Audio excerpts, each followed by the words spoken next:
Hi folks, I'm Matt and welcome to my top 100 board games of all time. We are in the top 40, so let's get at it.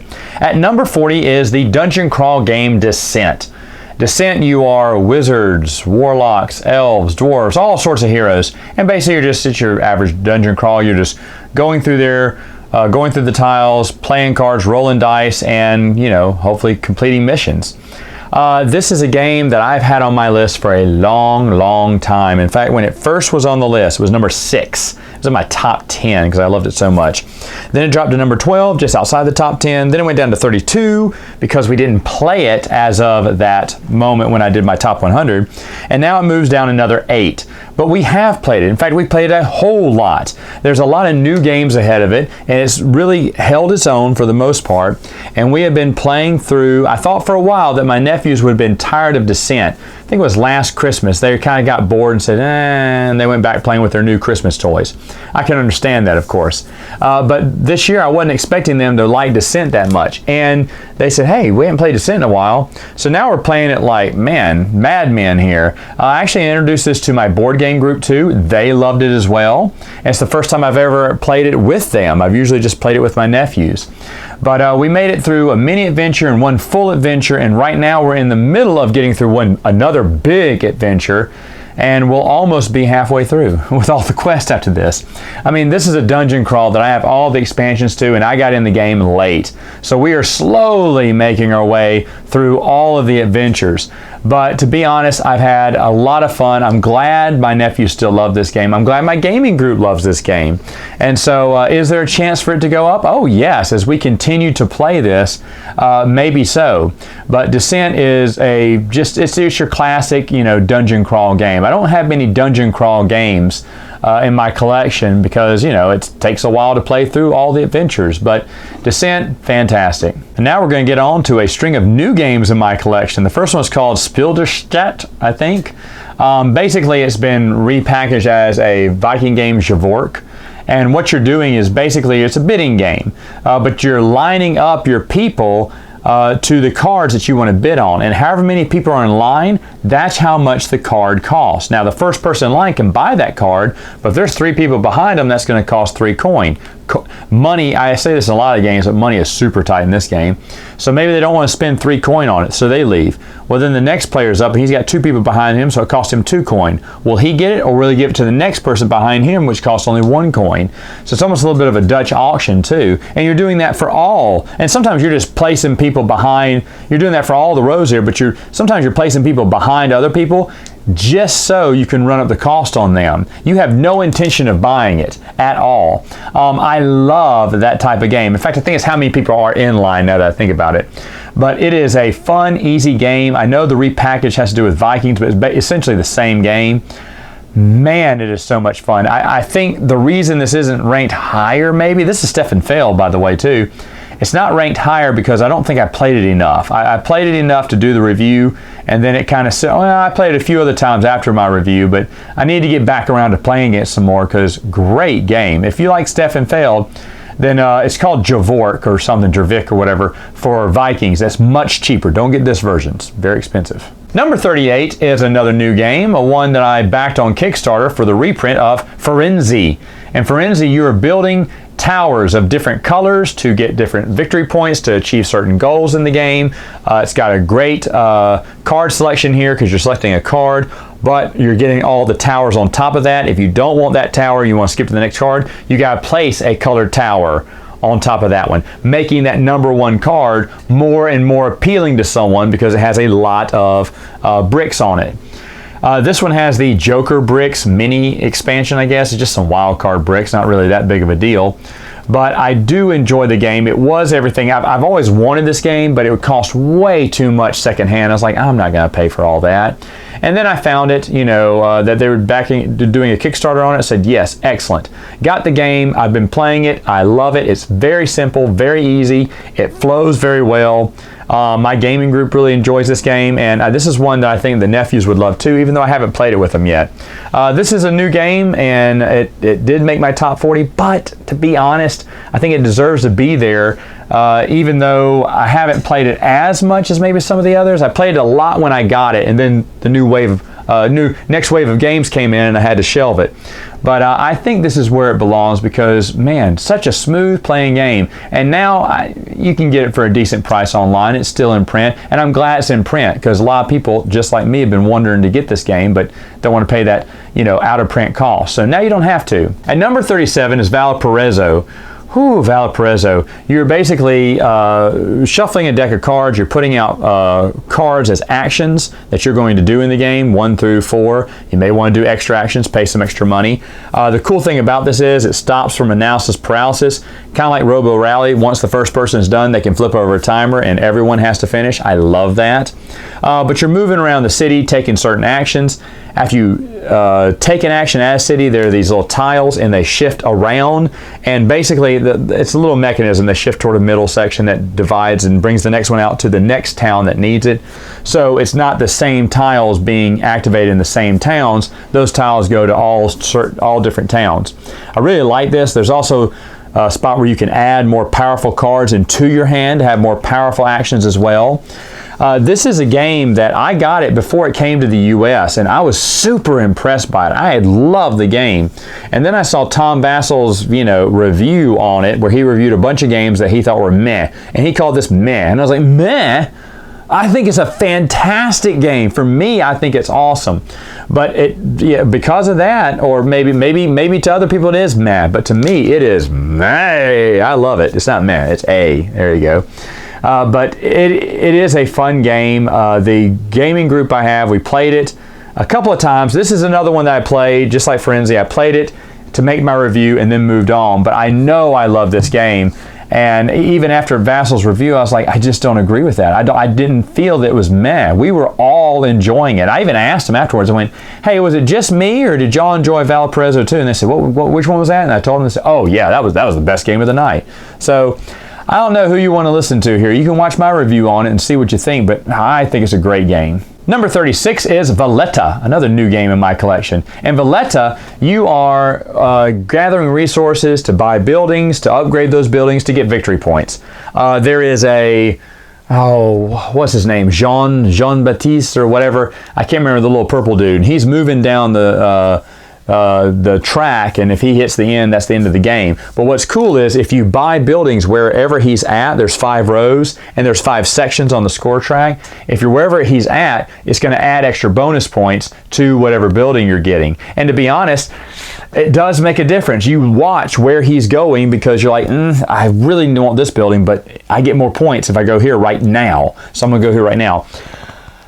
My buddy and I played the most epic game. I played this a couple of times, and I played it with my buddy, and we played the game, and I beat him by maybe 1 point. And then later on, I read about the tiebreaker, which is a bunch of resources. You have to have like seven resources to get 1 extra victory point. And I know he had at least 14. And so instead of me beating him by 1, he beat me by 1. And I read the instructions the day after, but I called him up and said, hey, you had like 20, right? Or 18. He said, yeah, I had about 18, 20 resources. I said, yeah, you won. There's 2 extra points I should have awarded you. And he was like, yes. But it was such a classic game. And he was begging me to play it again. But of course, again, I had a ton of games coming in at this time, and we didn't get around to playing it. But this is another game that is very simple on the surface, but there is a lot of options, a lot of things you can do. I was really surprised by this game because when I saw the cards in it, and I was like, it's just cards, it's not building. It seems more card-based than anything. No, it's not. It's resource gathering. Like I said, you're also picking cards. You're grabbing 5 cards, choosing only 3 of them. Sometimes that can be easy. Sometimes it can be really hard. You don't want to get rid of these 2 because you really need this one, but you'd like to have this one too. And 3 doesn't seem to be enough because you only do those 3 actions and that's it. And of course, you're grabbing that's the other thing about buildings. You're grabbing cards on those buildings. So sometimes you don't really want the building. You want that card to add it to your hand to make more powerful moves. Really smart game. This is another one that just flies under the radar to a lot of people, but I absolutely love it. Valletta. My number 35 is Scoville. In this game, you are picking peppers. You're planting peppers and then making new peppers and picking those peppers and making hot pepper sauce or selling those peppers on the market. There is bidding at the beginning. There is, where you place your pepper. in between farming the peppers, cashing them in, and getting those victory points. A lot of paths to victory here. There is a mini, no, it's not a mini expansion, it's a regular expansion called Scoville Labs. And I always play with Scoville Labs. I love, it's basically your own little garden of peppers that only you can activate. And it's a one-time thing. When you place a pepper there, you make that, whatever that pepper in between them is, and that's it. But still, Scoville Labs adds another dimension, gives you those extra peppers that you just can't get to maybe on the main board to complete some of the recipes or get some of the big recipes. This game has a morning phase and an afternoon phase, and once the cards in the afternoon are used up, that's the end of the game. Man, oh man, I love hot peppers, I love hot sauce, so when I heard about the theme of this game, I was like, yes, the game is very colorful, everyone knows how to play, everyone has a fun time playing it, it's great. This game's been in my collection for about 2 years now, 3 years now. 2 years ago it was number 23, and then last year it was number 29. So it's always been in heaven around my 20s. It dropped 6 spots, but I'm positive that's because of all the new games coming in. I'm positive because this is just a solid game for me. I have always enjoyed it. And do you need the labs? Do you need Scoville? No, but if you got it, you'd be happy you did because I think it does make a difference. But great game, Scoville. Well, it's back to talking about new games for number 34. It is Coimbra. And Coimbra, oh man, how do I explain this game? It's dice rolling, dice selecting, doing different actions, traveling along the board, moving up in the different areas, an ability on how many moves you can make, how much coin you can get, how much guards you can get. You're spending guards and coin. There's so many dimensions. It would take too long for me to explain this game. It is phenomenal. It is phenomenal. Don't let the box cover looks a little boring to me, but man, the gameplay is there and it is solid. Now I got the little, I don't know if it's a mini expansion, but they made something extra for it called the Royal Treatment. It adds a little bit extra to it, plus it gives you a dice rolling box, which is pointless. You won't use it. But I only got it because I love Coimbra so much, but the Royal Treatment isn't worth buying. It's way too expensive. The Coimbra, the base game though, that is a solid game. It is such a solid game. I love dice selection.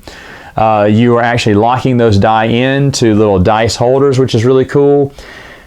And there's so many ways to win. Moving up the tracks, you can hopefully get it to where maybe you're scoring a lot of victory points or getting a lot of money so you can do other things. Or traveling farther, because if you can travel to a lot of places, you're going to get a lot of victory points as well. I'm kind of surprised they haven't come out with anything extra to add onto this game, but at the same time, the game is pretty good as is, so it probably doesn't need anything extra. Like the Royal Treatment really wasn't anything too big, but I will play with it since I paid so friggin' much for it.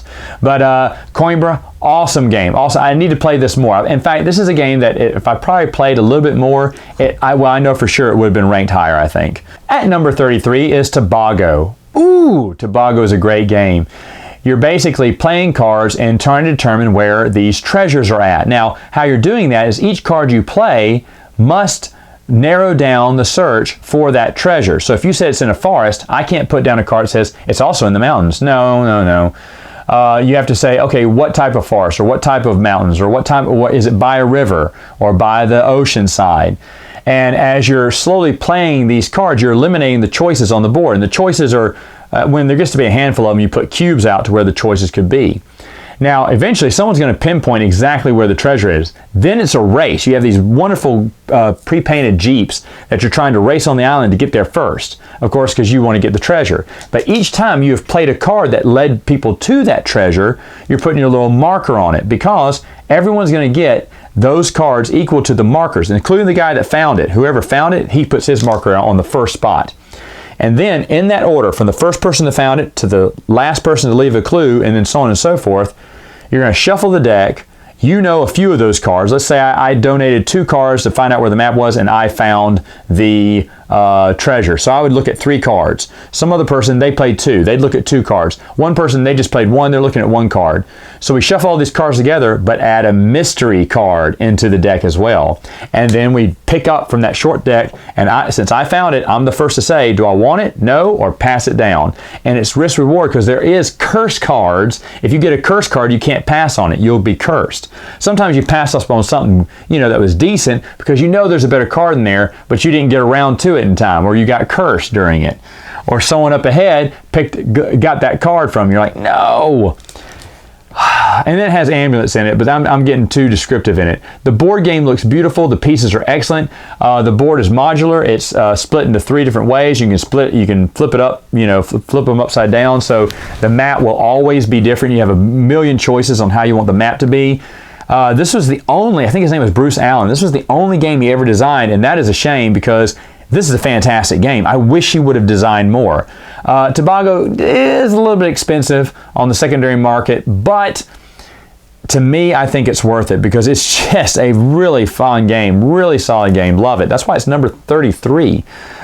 In the past, it was number 53 and number 54. This one went up 21 spots for me because I'm just enjoying it more. I mean, it hung around the 50s forever. And then lately, as we've been playing, I was like, you know what? This is just a good game. It's just a fun game. And we played a few games on back-to-back nights, and just flipping the board around made the biggest difference in the world on where the biggest forest or the biggest beach was, and placing where you place the huts and the palm trees and the statues are big too, because that's where you can narrow down the search.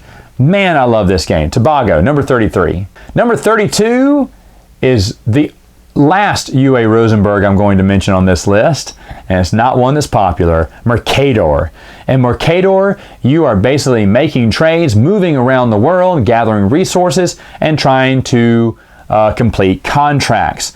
The game will end once all the time pieces have been moved. Sometimes you get time or you give time away, depending on where you go, but you're grabbing time from this time track. When that time track's over, the game will end. And that's usually how the game ends. Even though this year, when we played it, I finally beat it the other way. I got the Peace of Westphalia, which means you got the topmost contract. I've been this close several times trying to get that contract, and man, everything, the moons aligned, and I was able to get that last contract. And if you do that, you automatically win. But it is super hard, and I always try for it, and I rarely win.